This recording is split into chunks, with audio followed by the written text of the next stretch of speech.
Financial DNA. We all come from different generations, with parents earning different incomes and holding different values, living in various parts of the world, born into different economic environments with varying incentives and varying opportunities.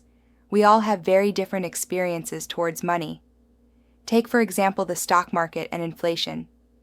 People born in 1970 saw an almost tenfold increase in the S&P 500 during their teens and 20s, leading most to have a positive view of the stock market and a higher inclination to invest. People born in 1950 saw the stock market go nowhere in their teens and 20s, leading a more negative view of the stock market and less inclination to invest. People born in the 1960s experienced significant inflation during their teens and 20s, leading to a higher awareness and more negative view of inflation and its effects. People born in 1990 experienced relatively low inflation during their lifetime, leading to less concern and awareness of its effects. A person's experience with the stock market and inflation during their formative years greatly shapes their attitudes and behavior towards investing and financial decision-making. People justify every financial decision they make based on the information they have at that moment and their mental model of the world, which has been passed on to them from their parents and is shaped by their unique life experiences. Although they can be misinformed, lack information, or make bad decisions, their actions make sense to them in that moment and align with their own personal story. According to Housel, people do some crazy things with money, but no one is crazy. We all have unique worldviews, and since there is no universally correct way to manage money successfully, none of us are crazy. We make financial decisions based on our personal life experiences and our worldview. Compound Kings. Buffett's dirty little secret. Compound Kings. There is no doubt that Warren Buffett is considered one of the greatest investors of all time. What is staggering is that $81.5 billion of Warren Buffett's $84.5 billion net worth was earned after he reached his mid-60s. Housel explains that few pay enough attention to the simplest fact. Buffett's fortune isn't due to just being a good investor, but being a good investor since he was literally a child. As a result of investing from the early age of 10, Buffett was able to harness the power of compounding. Let's say you invest $1,000 at an interest rate of 8%. Your initial investment would earn you $80 after 1 year.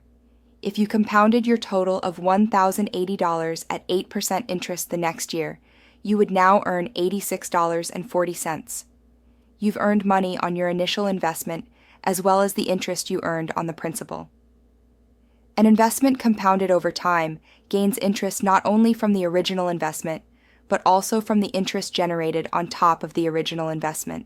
The counterintuitive nature of compounding makes many of us not realize how extreme the results can be.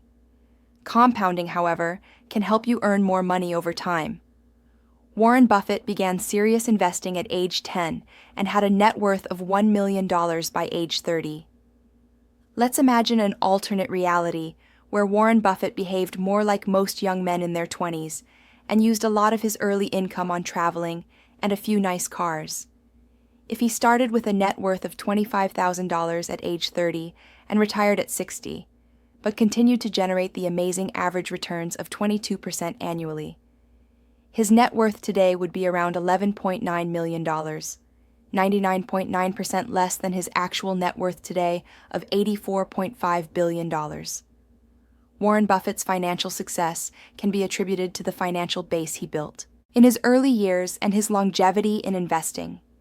His skill is investing, but his secret to success is time and the power of compounding.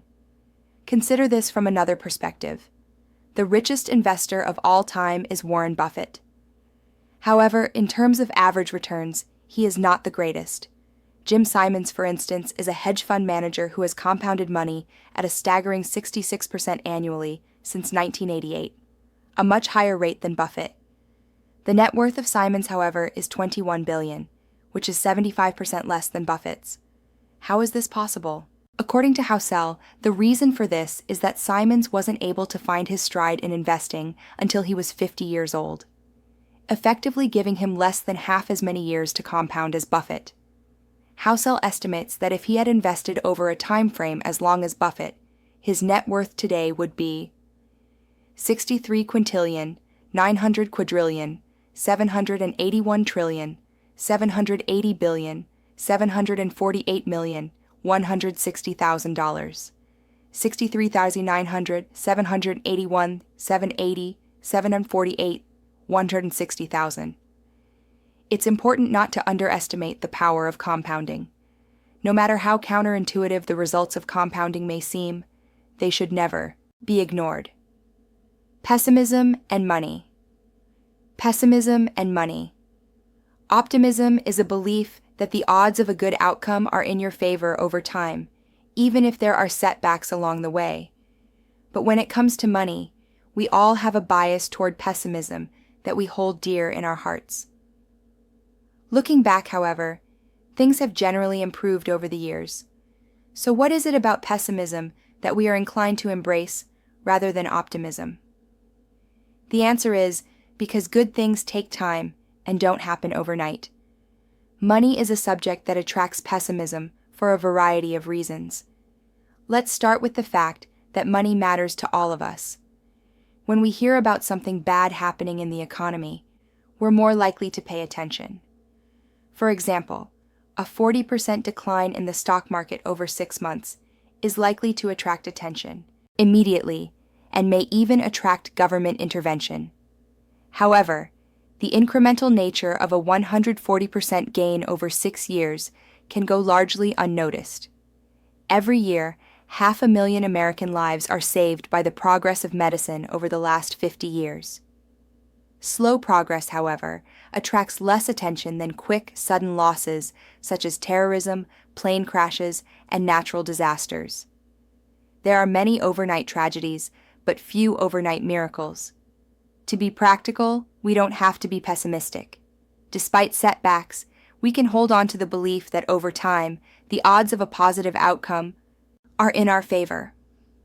When watching the news highlighting a stock market crash, economic woes, or other money problems, try to remember that things tend to improve over time. 2 forgotten elements.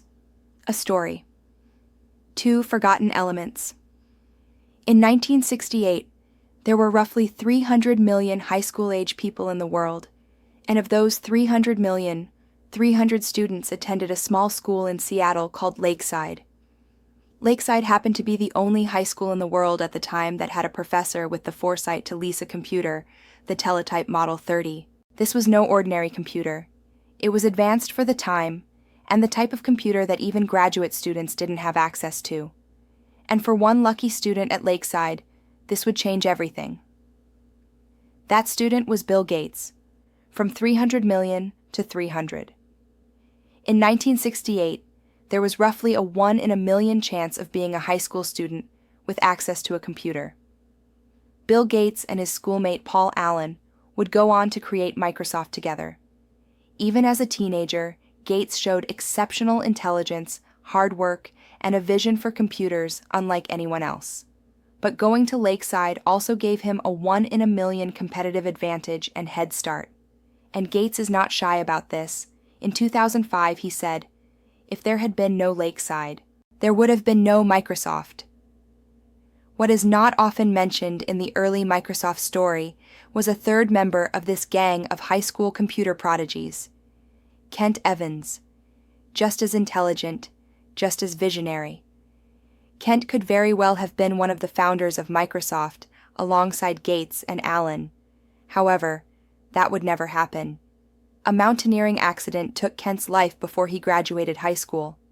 The odds of a high school student being killed in a mountaineering accident are around 1 in a million, just as the extremely rare stroke of luck would propel Bill Gates and Paul Allen to great success. Kent Evans would experience an extremely rare event and an encounter with what Housel calls the close sibling of luck, risk. Luck and risk are like the wind and the waves that determine the course of a sailboat. The sailor can control the rudder and the sails, but ultimately, the direction and speed of the boat are influenced by external factors that cannot be fully predicted or controlled. The pursuit of success is full of twists and turns, and the role luck and risk play in shaping our lives is an important perspective to keep in mind. Understanding that success is a complex combination of factors, including both talent and luck, can help us approach our own financial decisions with greater humility and perspective. The key to happiness. Key to happiness. People want to become wealthier to make themselves happier, but according to Housel, the key to happiness is the ability to do what you want, when you want, with who you want, for as long as you want. The pursuit of material wealth has led to many people working harder and giving up more control over their time, despite being richer than ever before. However, studies show that having control over your life is the most dependable predictor of positive feelings of well-being, more than your salary, house size, or career prestige. Ultimately, controlling your time is the highest dividend money pays. Pursuing money without valuing time is like filling a bucket with a hole in it. No matter how much water you pour in, it will continue to leak out. Similarly, no matter how much money you accumulate, it won't bring lasting happiness if you don't have control over your time and can't enjoy the fruits of your labor. Tail events. Tail events. Heinz Berggruen, a man who fled Nazi Germany and settled in America, became one of the most successful art dealers of all time. He collected a massive amount of art, including works by famous artists like Picasso, Klee, and Matisse. In 2000, he sold part of his collection for over 100 million euros. What was his secret to acquiring so many masterpieces? Was it skill? Was it luck? According to Horizon, a research firm, great investors buy vast quantities of art and hold on to them for a long period of time. They wait for a few of those paintings to become well-known and worth a lot of money, even though most of the paintings they bought were not worth very much. In other words, it's not about being right all the time, but having a diversified portfolio and waiting for a few winners to emerge. Perhaps 99% of the works someone like Berggruen acquired in his life turned out to be of little value. He could be wrong most of the time, but that doesn't particularly matter if the other 1% turn out to be the work of someone like Picasso. These events are known as long tails, when a small number of events can account for the majority of outcomes. The long tails of Berggruen's art collection are what led to his ultimate fortune. The story of Berggruen teaches us a valuable lesson about investing, and this long tail concept also applies to many aspects of business and investing. The obvious example is venture capital. Most of the startups in a VC fund will fail and lose money for the fund, but all they need are a few outlier startups which make 20 times plus returns to make up for losses. Take Amazon, for instance. In 2018, it drove 6% of the return on the S&P 500, even though it is just one company. If we look inside Amazon, its growth was largely driven by two tail events, Amazon Prime and Amazon Web Services. These two products alone more than made up for all of Amazon's less successful experiments, such as the Fire Phone or travel agencies. After the disastrous release of the Amazon Fire Phone, rather than apologizing to shareholders, Jeff Bezos said, "If you think that's a big failure, we're working on much bigger failures right now. I am not kidding. Some of them are going to make the Fire Phone look like a tiny little blip." Bezos understands that it is okay to make mistakes and fail with most products if the process creates the 1% of tail event products that drive everything. Tail events are mostly unintuitive and hidden from us because we only see the finished products and not all the failures along the way that led to that finished product. Housel in the book uses a real-life example of a stand-up comedian. When you are watching the Netflix special, you are saying to yourself, "Wow, this comedian is amazing." What you aren't seeing are all the trial and error failed jokes that the comedian tried out in small clubs all around the country before doing the special. The Netflix special is the 1% compendium of all the tail event jokes that actually made. 99% of the jokes along the way were probably just okay. When it comes to investing, even though long tails are prevalent, most of us ignore them. When things go wrong, we tend to overreact. As soon as you accept that tails drive everything in business, investing, and finance, you realize lots of things may go wrong, fail, or fall apart. Remember, out of the nearly 500 stocks Warren Buffett has picked, only 10 have made the majority of his money. Good stock pickers will only be right half of the time. Good leaders will only make good decisions half of the time. The fact that you might be wrong sometimes doesn't mean that things won't work out over time. In the end, the outcome can be determined by only a small number of events. Beyond bling, true wealth vs being rich. True wealth vs being rich. It's so important to understand the difference between being rich and being wealthy. Richness is about your current income and the things you own, while wealth is about the financial assets you have yet to spend. True wealth isn't what you see, but what you don't. It's easy to assume that someone driving a Lamborghini is wealthy, but appearances can be deceiving. In reality, many individuals are living beyond their means and relying on debt to fund their flashy lifestyles. Wealth isn't about the cars you drive, the diamond rings, or the homes you own. It's about those financial assets that you have yet to spend. Accumulating wealth takes self-control and restraint. The diamonds, watches, and first-class upgrades that you decline all contribute to your overall wealth. It's easy to find rich role models who spend lavishly, but true wealth is hidden, and therefore harder to imitate. We're conditioned to believe that having money means spending money, but the real key to building wealth is to save and invest the money you have. In fact, the only way to be wealthy is to not spend the money that you do have. The next time you see someone driving a fancy car or living in a big house, remember that you can't judge wealth by appearances alone. The true key to wealth is self-control, restraint, building assets, and investing in your future. The real price. The real price. Imagine you are climbing a mountain with the goal of reaching the peak and admiring the amazing view. Maybe you will get sunshine that day, maybe rain. You may get lost, you might fall and injure yourself. The difficulty of the climb is not always apparent until you're in the thick of it.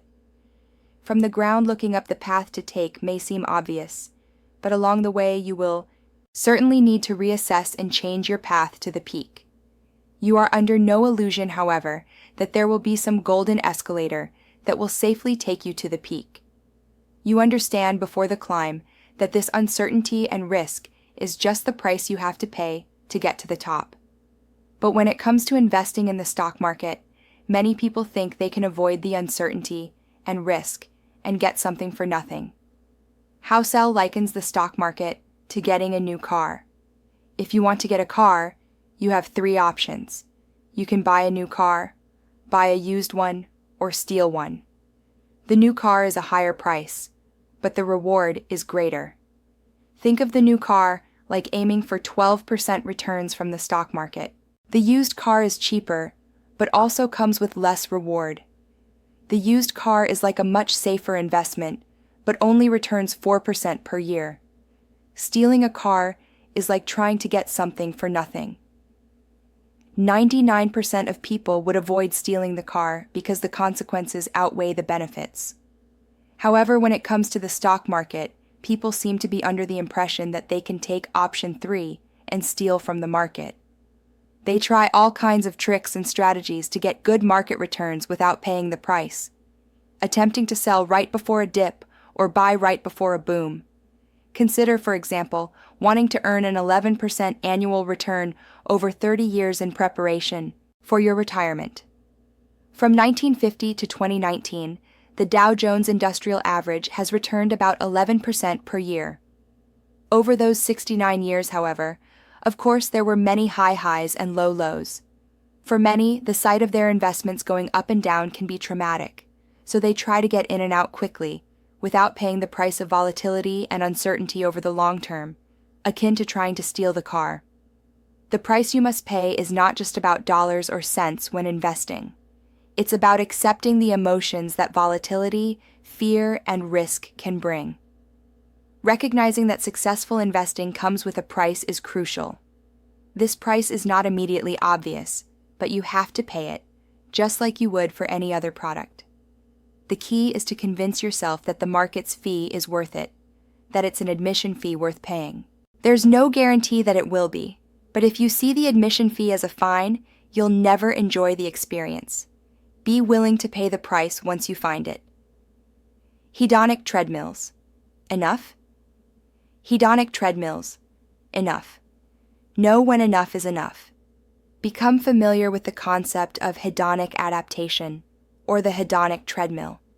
Every time you hit the goal, you keep moving the goalpost further ahead.